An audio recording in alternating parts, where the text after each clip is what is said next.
ሙስሊምን ሊገልጽ የሚችል ነብዩ መሐመድ ብቻ። ስለዚህ ነብዩ መሐመድን በምንም መልኩ የተናገረ ከምድረ ገጽ መጥፋት አለበት። ይሄ ነው ትምህርቱ። ዋሻው ከምድረ ገጽ። ስለዚህ ነቢይ ከሆነ ምንድነውላ ወጀባው? ምንድነውላ ያዙ ይልቀቁኝ? ምንድነውላ የሚባለው? ለምንድን ነው? ለምን ነቢይ ነው አይደል? ምን ስላደረገ ነቢይ ነው።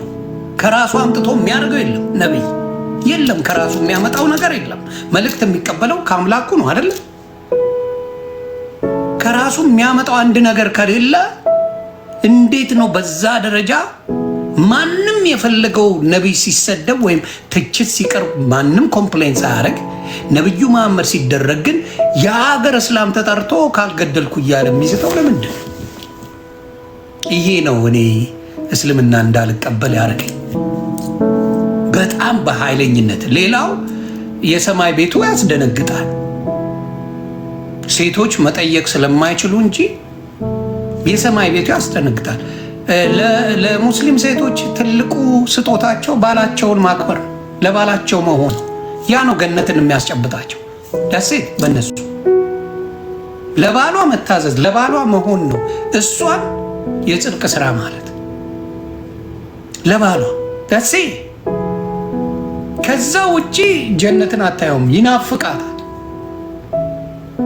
ይሄ እውነት። ከዛ ላይ ቤት ደግሞ ያላችሁት እንደ ጥያቄ ነው የምጠይቀው።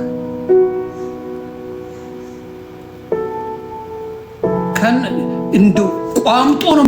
የ32 ዓመት ወጣት ሴቶች ጡታቸው ጉጭ ጉጭ ያለ። ወላሂን ያላልኩም፣ አላህ ነው ያለው። ወላሂ አላህ ነው ያለው፣ ነው ያላልኩም። ጡታቸው ጉጭ ጉጭ ያለ ስትነቃው ደስ የሚል እሱ ይሰጣል ላይ ወላሂ። አሁን እንደው እንደ አንድ ሰው ልጅ እንደ ሰው ልጅ ስታይ ሌላውን ትታው እንደው አስቡት። እንደ ሰው ልጅ ሰማይ ቤት ጀነት የገቡ በአሁን ሰዓት እኮ ሙስሊሞች እየለጠለጡ አላቁጭ ብለው እያያቸው።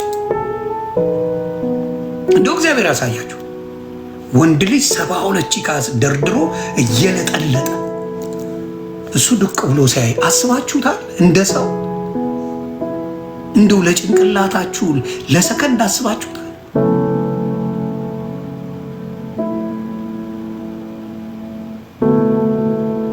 እንደው እንደ ሰው ብታይ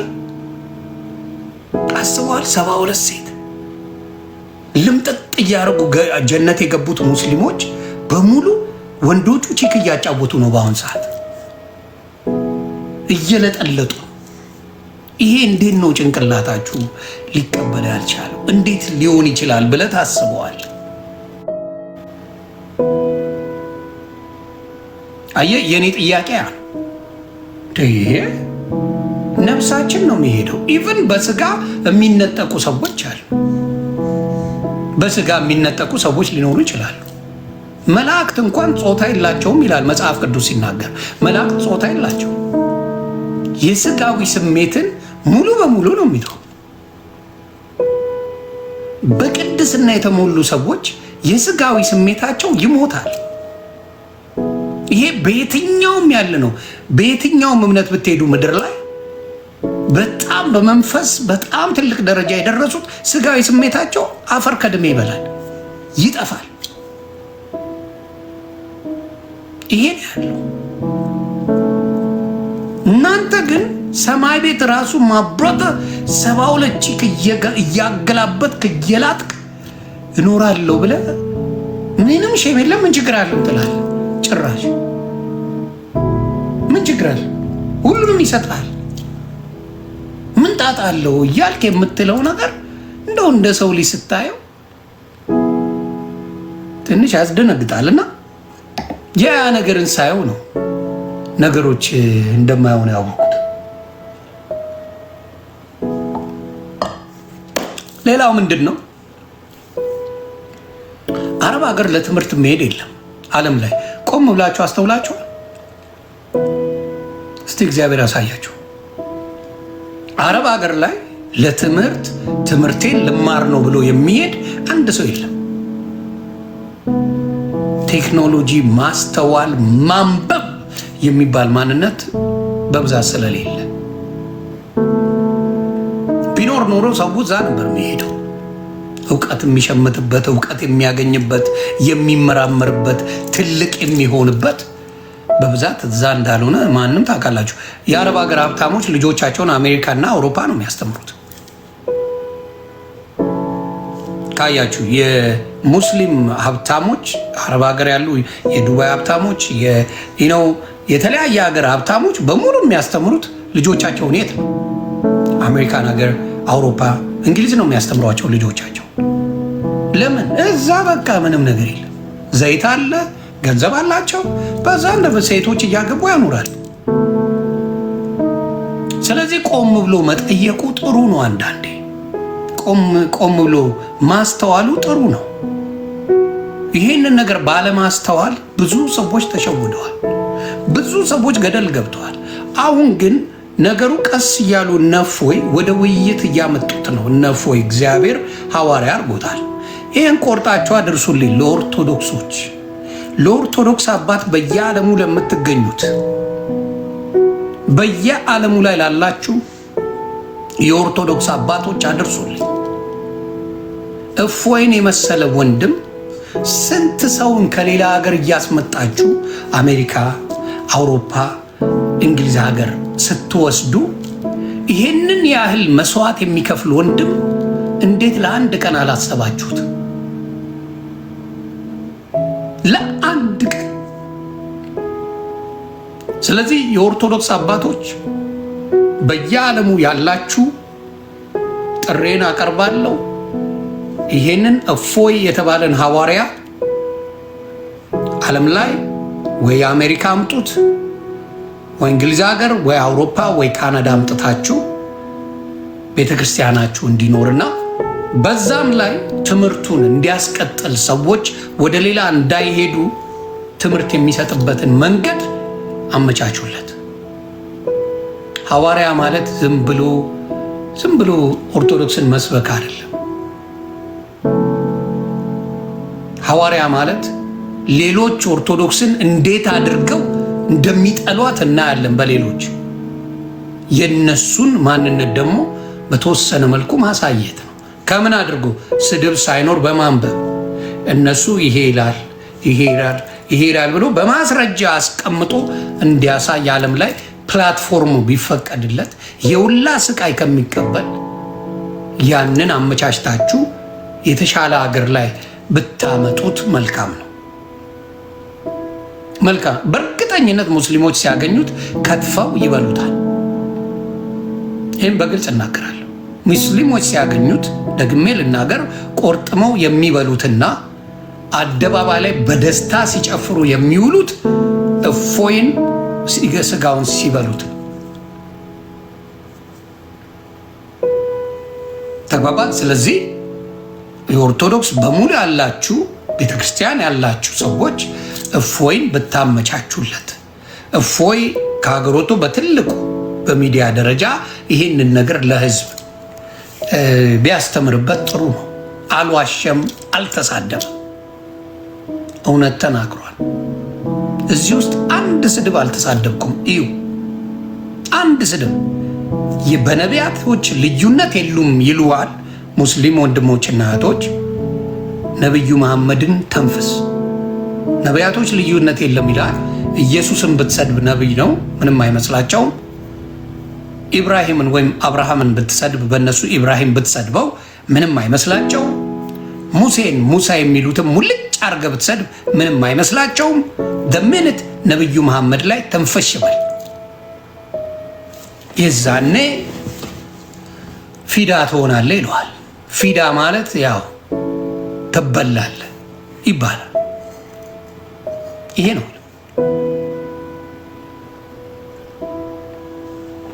ስድቡን ከስር ስሙልኝ፣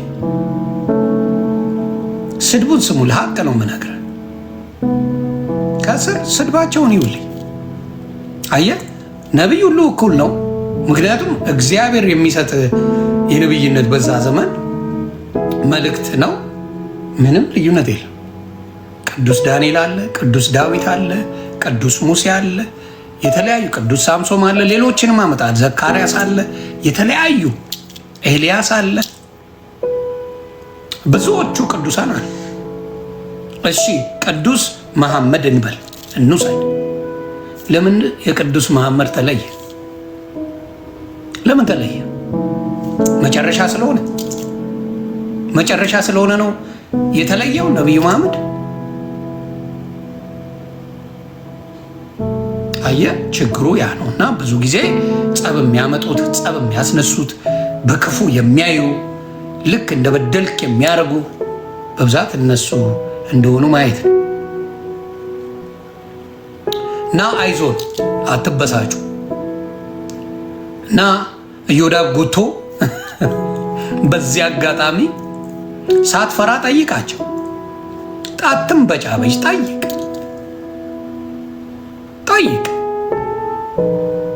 ነገርኩ። እንደፈለክ ብታሽቃብጥ መጥቶ አንድ አበባ የሰጠ የለም። እንደፈለክ ብታሽቋልጥ ብታሽቃብጥ አንድ አበባ መጥቶ የሰጠ ሙስሊም የለም። ሀቅ ነው። ሀቅን የትም አትወስዳት። የትም ቢመጡልህ ኖሮ ቀድመ ትገባ ነበረ። ጌም ለመጫወት ትገባ ነበር። አንተ መናጢ ሀብታም ነኝ ግን ጌም አጫውቶኝ የቀጠሮ ጌም ወር ሙሉ ለፈለፍክ አንድ ጌም ለመጫወት ይሄ ሀብት ነው ወይስ ለማይነ? እኔ $1 ቢሊዮን ቢኖረኝ እግዚአብሔር ምስክሬ ሀብታም ነኝ ብዬ አላወራም። ቢሊዮን ነው የማወራው። ሚሊዮንማ ቶ ቢሊዮን ቢኖረኝ ፕራይቬት ጀት ቢኖረኝ እኔ ሀብታም ነኝ ብዬ አላወራም። ምንም ጥቅም የለው። መበጥረቁ ጥቅም የለው። ምንም ጥቅም የለው። እና ምን ሊፈጠር ከዛ ምን ሊመጣ? ወሬ ጉራ በሌለ ቀጠሮ ጌም እያዘጋጀ እየተጫወትክ እኔ ሀብታም ነኝ። ዘንባ ፊዚካልን እንኳን መቀየር አልቻልክም። ቦርኮ ፊዚካልህን መቀየር ያልቻልክ መጠይቅ ወሸላን እንኳን ማየት አችልም። እውነቱን ልንገር ወሸላን እንኳን ማየት አችልም። ዝቅ ብለህ ማየት አትችልም። ወሸላን ነው ማወራ። ሞት ይሻላል።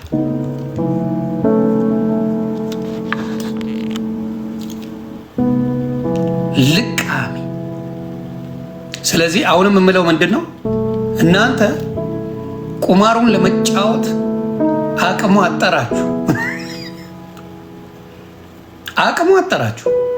ቁማር ፖለቲካ ለመስራት አቅማችሁን አጠራችሁ። ማንም አይሰማም እናንተ ቤት ገብቶ። ምክንያቱም ዊ ኦልሬዲ ነው የሙስሊም ነገር ይበቃኝ። እኔ ስለ ገነት ካወራ በኋላ ይበቃኛል። ምን ፈጣሪ እኔ ስሸጉር ላይ ነው። ከዛ በኋላ እናቆማለን። ወሬ አያስፈልገንም። ዊ ዶንት ቶክ አባውት ኢት ዊ ዶንት አናወራም። 70 ምናምን ቺክ ይሰጣል ካልከኝ ጨረስን በቃ። ምንድን ነው የምታወራው? የስሜቴን ላረካ ነው እንደዛ የምሄደው እንዴ? ትንኝም እኮ ይሻጉራል። ስለዚህ ችግሩ ምንድን ነው? የሚጠይቅ ሰው ስለሌለ ማስፈራራት ስላለ ምናምን ነገር ያንን ነው። ሌላው ከአረብኛ ውጭ ቋንቋ አይሰማም። ይህንም እራሳችሁ ጠይቁ። ከአረብኛ ውጭ የምትሰግዱት ሰላት የምታረጉት ሁሉ ነገር የምታረጉት በአረብኛ። ከዛ ውጭ ፈጣሪ አይሰማም። ይህን ትከራከረኛለህ? ከአረብኛ ውጭ የእናንተ አምላክ አይሰማም። በሌላ ቋንቋ ብትለፈልፍ በአናተ ብትተከል ምን ብትል ብትሞት አይሰማም።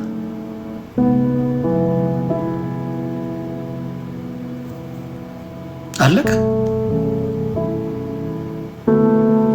ሌላ ይሰማል ታውቃላችሁ። የፈለገ ነገር ቢሉ አሁን የሚደረገው ነገር ምንድን ነው? ኦርቶዶክስ እንዲሰደብ ፍላጎታቸው ሆነ። ከእፎይ ጋር ተወያዩ፣ አለቀ። እዛ ሄደው ኦርቶዶክስን ለመሳደብ የቆመሩት ቁማር በጣም ነው የሚያስጠላው። የቆመሩት ቁማር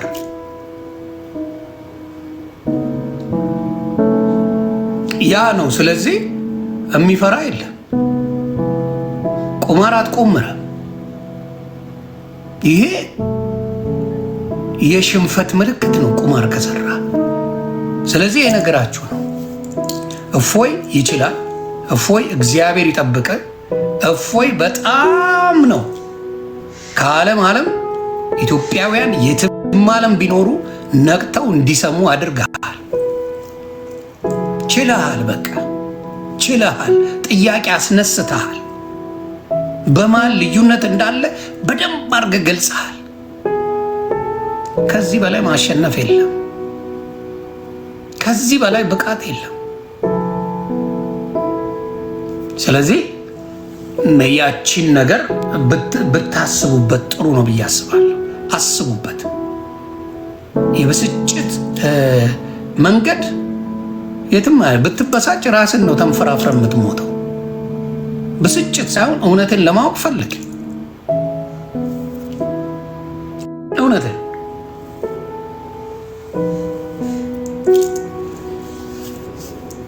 ያንን ነው የምለው። ሃሽታግ የኔ አባት። ስለዚህ ለሌሎቻችሁም ይሄንን ነው የምናገረው። ማንበብ ጥሩ ነው፣ ማወቅ ጥሩ ነው፣ ሰላም ይሰጣል። ግራ የሚያጋባ ምንነት የለም። አንድ ኦርቶዶክስ ክርስቲያንም ሆነ ፕሮቴስታንት ብታመጣው፣ ዓለም ላይ ያለ ክርስቲያን ብታመጣ ሰማይ ቤት ሽጎር አለ ብሎ የሚያምነ አንድ የለም። that's the only religion። እስልምና ብቻ ነው የሚለው። አንድም ሌላ ሃይማኖት ገነት ውስጥ ወይም ሰማያዊ ቅድስና ከተሰጠ በኋላ የሽጎራ ስሜት ሌላ የለም። there's nobody። እንዴት ሰው ልጅ ያንን እንኳን ሊያይ አይችልም? ያለ ዓለም ላይ ሌላ ሃይማኖት በሙሉ አለ። አንድ ሃይማኖት የለም ሌላ ሰማይ ቤት ትለጠልጣለ የሚል ትምህርት ያለው የለም። እውነቱን እነግርሃለሁ። ሉክራ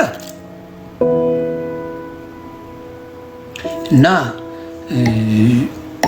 ብዙ ፖለቲካ እንሰራለን ብላችሁ ኢምራንን ስታመጡ እኛ በዚህ በኩል ደግሞ ወጋ እናደርጋለን። በነገራችን ላይ ክርስቲያን አይበሽቅም። ልንገራችሁ፣ ክርስቲያን በፍጹም አይበሽቅም። በፍጹም አይበሽቅም ክርስቲያን። ነቢዩ መሐመድን የሆነ ነገር ሲባል ተቃጥለ ትሞታለህ፣ አንተ አረ ትሞታለህ። ያን ሳይኮሎጂ ጭንቅላት ውስጥ ከተውታል። ስለ ነቢዩ መሐመድ አንድ ነገር ቢባል መልሱን የምትመልሱት መሐመድ አይደለም። አንድ ነገር የሆነ ሰው ቢል ያ ሰው እንደ ጠላት ነው የሚታየው። አያችሁ ልዩነቱን? አየህ አይደለ? ክርስትናን የፈለገ ነገር ብትል የሚበሽቅልህ የለም። አንተ ከአላህ ይልቅ መሐመድን ነው የምትፈራው። እውነቱን ነው። ነቢዩ መሐመድን ነው የምትፈሩት ከአላህ ይልቅ። ነቢዩ መሐመድን አንድ ነገር ይባል በቃ ላችሁና ይሄ ምን ያደርጋል? የበታችነት ስሜት፣ ያለማወቅ ስሜት፣ ያውም ለሞተ ሰው ነው ይህን ሁላ ነገር የምትሉት የምታስፈራሩት። ለሞተ ሰው ይህን ሁላ ነቢዩላ እኩል ነው፣ ግን በነቢዩ መሐመድ አትምጡብኝ ትላላችሁ። ስለ ነቢይ ሳይሆን ስለ አምላክ ተጨነቅ። እውነተኛ እምነት ካለ አሁንም ነግርሃለሁ፣ ነቢያቶች የእግዚአብሔር መልእክተኞች ናቸው። መጨነቅ ያለብህ ስለ አምላክ እንጂ ስለ ነቢይ አይደል። ነቢያቶች በሙሉ አልፈዋል፣ ሞተዋል፣ በስጋ ሞተዋል። እንደነ ኤልያስና እንደነ ሄኖክ ነቢይ ሄኖክና ነቢይ ኤልያስ። ያው ነቢይ ኤልያስ በሰረገላ ነው፣ ሄኖክ ደግሞ ተነጥቋል። ከነሱ ውጪ እንዳለ ሞተዋል። ስለዚህ አትበሳጭ፣ አትበሳጭ። ይኸውልህ ስድባቸውን ስማልኝ። ያጀማ ይባባላሉ። ያጀማ